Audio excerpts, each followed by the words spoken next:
आप सभी लोगों का हमारे इस YouTube channel magic of maths में स्वागत है। आज के इस वीडियो सेशन में हम लोग डिस्कशन करने वाले हैं प्रॉब्लम बेस्ड ऑन एजेस के। जनरली अगर हम बात करें प्रॉब्लम बेस्ड ऑन एजेस, ये एक बहुत ही इम्पॉर्टेंट टॉपिक है। ये जनरली हर एग्ज़ाम में आता है, चाहे वो एसएससी हो, बैंकिंग हो, रेलवे हो, या फिर कोई भी कॉम्पिटिटिव एग्ज़ाम जैसे कि कंपनी बेस्ड कोई भी एग्ज़ाम। अभी हम बात करते हैं प्रॉब्लम बेस्ड ऑन एजेस की। अगर हम इसमें ट्रेडिशनल वे की अगर बात करते हैं तो according to number of persons हम हमेशा वेरिएबल्स कंसिडर करते हैं। जैसे कि मान लीजिए अगर वहाँ पर क्वेश्चन में हमें एक पर्सन के बारे में इंफॉर्मेशन दी गई है तो हम एक्स वेरिएबल कंसिडर करेंगे। अगर दो पर्सन के बारे में बात दी गई होती तो एक्स और वाई कंसिडर किए होते। अगर तीन पर्सन्स के बारे में हमें डाटा दिया होता तो हम एक्स वाई जेड इस तरह से ज़्यादा से ज़्यादा वेरिएबल्स लेके सॉल्व कर रहे होते।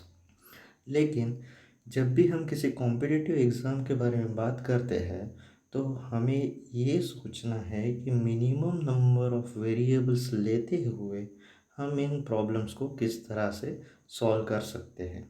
तो आज के इस सेशन में हम कुछ प्रॉब्लम सॉल्व करने वाले हैं प्रॉब्लम बेस्ड ऑन एजेस के, जो मिनिमम से मिनिमम नंबर ऑफ़ वेरिएबल्स लेकर किस तरह से सॉल्व किए जाते हैं ये देखना है। तो आइए आप रियल में एंजॉय करेंगे इन प्रॉब्लम्स को। तो चलिए स्टार्ट करते हैं प्रॉब्लम बेस्ड ऑन एजेस के। अब ये problem based on edges start करने से पहले हम कुछ बातों को जान लेते हैं। जैसे प्रॉब्लम बेस्ड ऑन एजेस में जितने भी प्रॉब्लम पूछे जाएंगे उन सभी क्वेश्चंस में एक लेवल होगा। लेवल यानी क्या? क्वेश्चन में कुछ जो डाटा दिया रहेगा वो कभी प्रेजेंट एज के बारे में डिस्कस करेगा, या फिर वो कहेगा कि कुछ ईयर्स हमें पीछे जाना है, कुछ ईयर्स अगो, या फिर कुछ ईयर्स बिफोर के बारे में कहा जाएगा। उसी तरह से कभी कभी क्वेश्चन में जो डाटा दिया रहेगा वो कुछ ईयर हेंस के बारे में बात कर रहा हो, या फिर कुछ ईयर्स आफ्टर के बारे में।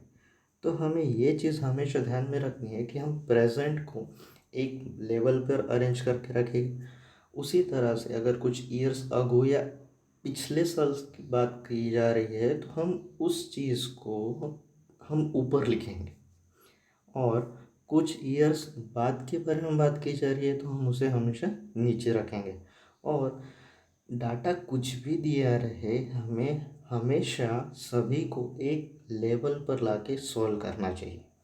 अब पॉइंट नंबर 2 ये है कि difference between the ages of two person never going to affect. Difference between ages of two person never affected, यानी दो पर्सन के बीच का जो एज का डिफरेंस है वो कल भी उतना ही था, आज भी उतना ही है, और हमेशा ही उतना रहेगा।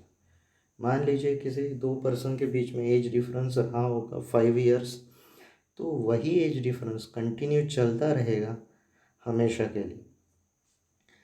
तो आइए अब हम जान लेते हैं कि क्वेश्चंस को किस तरह से सॉल्व किया जाता है। लेकिन ये दो जो पॉइंट्स हैं ये काफ़ी इम्पोर्टेंट है। पॉइंट नंबर 1 कि हमेशा क्वेश्चन में दिया गया डाटा कुछ भी रहे लेकिन हमें उसे एक लेवल पर लाना ज़रूरी होता है। Point number 2, difference between the ages of two person never going to affect. तो आइए स्टार्ट करते हैं क्वेश्चन से। तो बात करते हैं हम फर्स्ट क्वेश्चन के बारे में। फर्स्ट क्वेश्चन में पूछा गया है कि the current age difference between to person is 25, यानी दो पर्सन के बीच का जो आज का डिफरेंस है वो है 25। 9 ईयर बिफोर की बात की जा रही है यहाँ पर कि 9 ईयर बिफोर जो एल्डर पर्सन रहा होगा, elders one age was 6 time that of the younger one, यानी जो एल्डर रहा होगा पर्सन दोनों में से उसका एज 6 टाइम्स यंगर वन से होगा। कब? 9 ईयर्स बिफोर। और क्वेश्चन में हमें पूछा है what is the sum of their current ages, और पूछा जा रहा है कि उनके करंट एज का सम कितना होना चाहिए। तो हम मान लेते हैं हमारे पास दो पर्सन है, पर्सन ए, पर्सन बी। ऐसा कंसिडर करके चलेंगे कि पर्सन ए ये एल्डर होना चाहिए। अब जैसे कि क्वेश्चन में करंट एज और 9 इयर्स बिफोर के बारे में बात की जा रही, तो हम लेवल्स को फ्रेम करेंगे। सबसे पहले लिखेंगे करंट एज यानी प्रेजेंट एज, और साथ ही साथ 9 इयर्स बिफोर की बात की जा रही है। तो हमने जैसे डिस्कस किया था, बिफोर या पहले के बारे में बात की जाती है तो हम उसे ऊपर लिखेंगे। तो उन्होंने कहा है क्वेश्चन में कि करंट एज डिफरेंस दोनों में 25 है। तो हमने ये पॉइंट तो पहले ही देखा था कि पॉइंट नंबर 2 था हमारा कि difference between two ages of two person never going to affect. तो डिफरेंस 25 आज भी रहेगा और हमेशा ही रहेगा। 9 इयर्स बिफोर एल्डर वन जो है वो 6 टाइम्स रहेगा यंगर वन के। और क्वेश्चन में डिफरेंस के बारे में बात की जा रही है, तो हमारे सिस्टम के हिसाब से इन दोनों में जो आने वाला डिफरेंस है वो रहेगा 5, लेकिन क्वेश्चन में जो दिया गया डाटा है वो है 25। ये बात समझ में आ रही है आपको? देखिए फिर से एक बार, हमें दिया गया था कि 9 years before the age of elder one is 6 times that of younger one, और हमसे क्वेश्चन में जो डाटा दिया गया था वो था current age difference between to person. इसी वजह से हमने यहाँ पर डिफरेंस कैलकुलेट किया। तो देखिए 5 इज इक्विवेलेंट टू 25। इसका मतलब ये अगर इसका 25 टाइम्स है तो ये भी 5 टाइम्स होना चाहिए और ये भी 5 टाइम्स होना चाहिए। तो 5 टाइम्स होने पर ये 5 हो जाएगा और ये भी 5 टाइम्स होने पर 30 हो जाएगा। लेकिन ये जो एजेस हमें मिली है ये तो 9 इयर्स बिफोर की है। हमसे तो बात की जा रही है करंट एजेस के बारे में, तो हम इन्हें करंट एज पर लेकर आए। तो 30 + 9 यानी 39 इयर्स हो जाएगा। उसी तरह से 5 + 9 यानी 14 इयर्स हो जाएगा। और क्वेश्चन में पूछा गया है कि what is the sum of their current edges.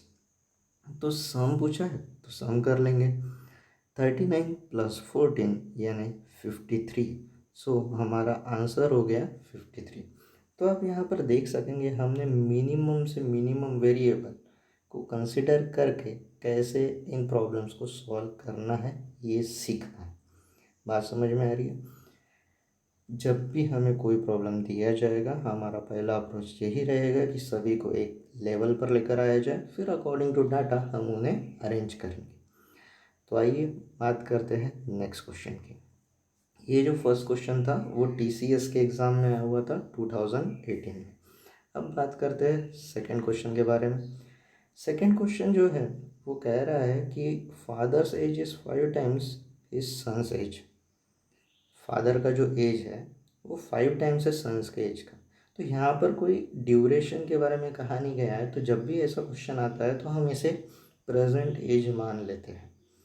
अब आगे कहा है 4 years back the father was 9 times older than son. 4 साल पहले की बात करते हैं तो फादर जो है वो उसके सन के 9 टाइम्स है, और हमसे क्वेश्चन में पूछा गया है find the father's present age. तो आइए सॉल्व करते हैं। ये जो क्वेश्चन है वो TCS एग्ज़ाम 2011 में पूछा गया था। प्रीवियस ईयर्स के क्वेश्चन का सॉल्व करने का ये एक इम्पॉर्टेंट कारण होता है कि हमारा कॉन्फिडेंस लेवल बहुत अच्छा हो जाता है। तो आइए बात करते हैं क्वेश्चन के बारे में। तो हमें यहाँ पर दो पर्सन्स के बारे में डाटा दिया गया था, एक फादर थे और एक सन था।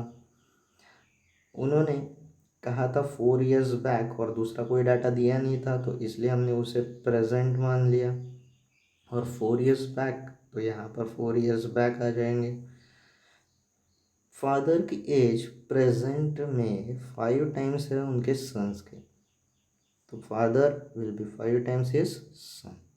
सन अगर 1 है तो फादर 5 होने चाहिए। 4 years बैक की अगर बात करते हैं तो father was 9 times older than son. 4 years back पर अगर आते हैं तो father was 9 times of his son. अब यहाँ पर ध्यान रखिए कि जब भी इस तरह का क्वेश्चन आता है तो हमें इनका जो डिफरेंस है वो सेम लाना होता है। लेकिन अगर हम यहाँ पर ध्यान दें तो इनका डिफरेंस 1 - 1 तो 0 हो जाएगा और 9 - 5 तो 4 हो जाएगा, तो डिफरेंस सेम नहीं आ रहा है। इस वजह से हम क्या करेंगे, इनके डिफरेंस को सेम लाने के लिए यहाँ पर कुछ फैक्टर से मल्टीप्लाई करेंगे। मान लेते हैं 5 को अगर मैंने 2 से मल्टीप्लाई कर दिया तो यहाँ पर 1 को भी हम 2 से मल्टीप्लाई कर देंगे, तो ये हो जाएगा 5 × 2 = 10 और ये हो जाएगा 2 × 1 = 2। अब अगर हम यहाँ पर चेक करें कि इन दोनों का डिफरेंस तो 1 है और इन दोनों का डिफरेंस भी 1 है, तो ये डिफरेंस अगर सेम आता है तो यहाँ का अगर हम डिफरेंस देखें तो 4 है। तो हमें ऐसा समझ में आया कि ये 1 = ये 4। अगर 1 इज इक्विवेलेंट टू 4 है तो हमसे क्वेश्चन में क्या पूछा गया है, find the father's present age. तो ऐसे केस में जो नया वाला डाटा निकल के आया है हमारे पास, वही हमारी प्रेजेंट एज हो गई है। तो हमें फाइंड करना है 10 मीन्स व्हाट। तो यहाँ पर देख सकते हैं ये इसका 4 टाइम्स है तो ये भी इसका 4 टाइम्स होना चाहिए। तो फादर की एज 40 ईयर्स। तो इस तरह से हमें इन प्रॉब्लम्स के लिए अप्रोच रखना है ताकि मिनिमम से मिनिमम वेरिएबल्स, हालांकि हमने अभी तक कोई वेरिएबल कंसिडर नहीं किया है, बस जो डाटा दिया है उसके हिसाब से हमारा अप्रोच रहा था। लेकिन अगर कोई ऐसी क्वेश्चन में गिवन डाटा दी रहे तो हम उस हिसाब से उन्हें कंसिडर करेंगे। तो आई होप आपको ये भी क्वेश्चन समझ में आया होगा। आइए बात करते हैं नेक्स्ट क्वेश्चन की। नेक्स्ट क्वेश्चन दिया गया है, ये क्वेश्चन TCS 2015 में आया हुआ क्वेश्चन है। इसमें दिया गया है, ये काफ़ी बेहतरीन लेवल का क्वेश्चन है। क्वेश्चन में दिया गया है in 4 years Raj father will be double Raj age then, यानी 4 साल में राज के पिताजी का जो एज है वो राज के 4 टाइम्स हो गया, सॉरी डबल हो गया। अब क्वेश्चन में कहा गया है 2 years अगो, अगर हम 2 साल पहले की बात करते हैं, while his mother was twice his age at that time, यानी 2 साल पहले की अगर बात करते हैं तो राज की मदर का एज राज के एज का ट्वाइस हो गया। यानी यहाँ पर फादर से रिलेशन रहे या फिर मदर से रिलेशन रहे, दिया गया है कि ट्वाइस हो रहा है, डबल हो रहा है, लेकिन दोनों में जो यहाँ पर एज का डाटा है वो 4 years बाद की बात की जा रही है और 2 years अगो की बात की जा रही है। इसी वजह से ये क्वेश्चन एक इम्पोर्टेंट क्वेश्चन बन जाता है। अब जो मेन डाटा है वो यहाँ से शुरू होता है। If Raj is going to be 32 years old 8 years from now, यानी आज से अगर 8 साल पहले की बात करें तो राज का एज 32 years हो जाता है। तो हमसे क्वेश्चन में पूछा गया है कि what is the sum of his parents age now. तो आज उनके पेरेंट्स की एज का सम कितना होना चाहिए ये हमसे पूछा गया। तो आइए इस क्वेश्चन को हम सॉल्व करते हैं। अब यहाँ पर हम अगर ऑब्ज़र्व करते हैं तो हमारे पास 3 पर्सन्स के बारे में डाटा दिया गया है। पहले तो है राज के फादर, दूसरी है राज की मदर और तीसरा राज खुद। तो हम यहाँ पर पहले क्वेश्चन को फ्रेम करने के लिए प्रेजेंट एज का एक लेवल सेट कर लेते हैं। अब जो मेन डाटा दिया गया है वो यहाँ पर था कि Raj is going to be 32 years old 8 years from now. अगर आज से 8 साल बाद की बात करें तो राज का एज 32 years रहा होगा, तो आज उसका एज कितना रहा होगा, तो यहाँ से 8 माइनस कर देंगे, तो आज उसका एज 24 years रहा होगा। बात समझ में आई। अब आगे देखते हैं। 2 years अगो, अब 2 years अगो के बारे में बात कर रहे हैं तो 2 years पीछे चले जाएंगे, तो राज को 2 साल पीछे लेकर चलते हैं।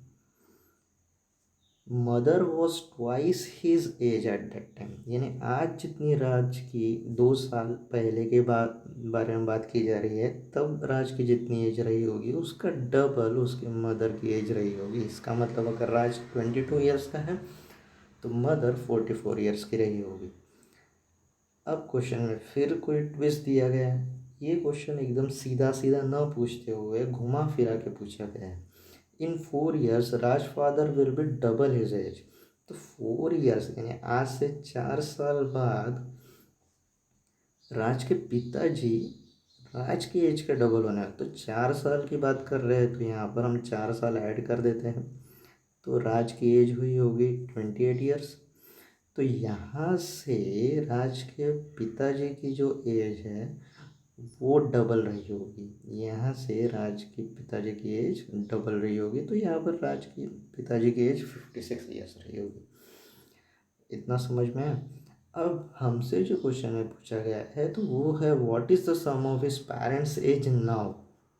नाउ यानी करंट प्रेजेंट एज के बारे में बात चल रही। तो हम फादर को करंट में लेकर चलेंगे तो 4 years बाद में 56 रही होगी। तो आज कितनी रही होगी 52, 4 साल का। और मदर की एज 2 साल पहले 44 रही होगी। तो आज कितनी रही होगी 46। यानी 2 साल ऐड कर दिया। और हमसे क्वेश्चन में पूछा गया था what is the sum of their parents current age. तो 52 + 46 ये हो गया 98। तो 98 ये हमारा फाइनल आंसर।